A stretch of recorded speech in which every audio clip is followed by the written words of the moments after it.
A capacitor is similar to a battery in that both store electrical energy, but a capacitor is a much simpler device that can't produce new electrons. It only stores them. However, capacitors can do things a battery can't, as we will show here.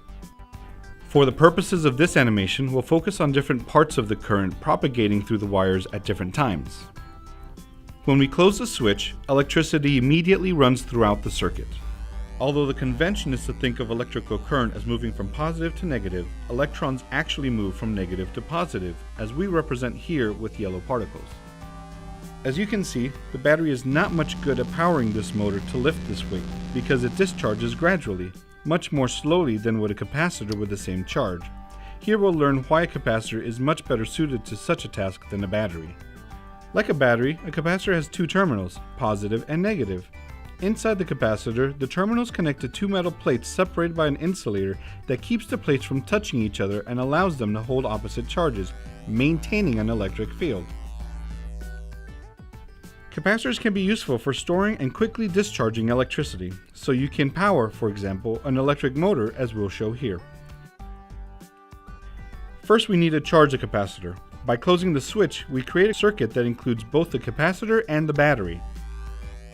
Electrons flow from the battery to the capacitor, where they are stored. Here, a yellow glow represents the increasing charge held by the plate. For every electron gained by that negative plate, an electron is lost by the positive plate, maintaining the capacitor in equilibrium. Here, the red glow represents the positive charge held by the plate that increases with each parting electron.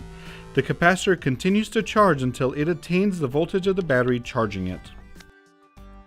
Now that the capacitor is fully charged, let's put all that stored energy to use. By connecting it to a new circuit, we can power a small motor.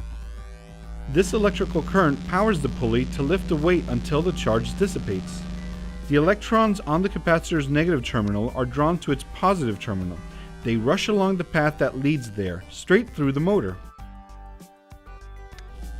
Let's watch this again.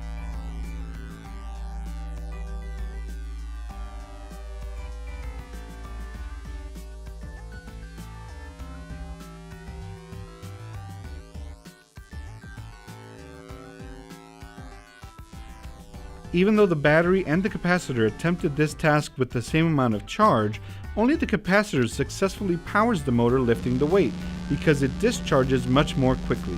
This feature makes capacitors useful for powering things that need a quick surge of energy, such as flash bulbs and cameras, and starter motors and audio amplifiers in your car.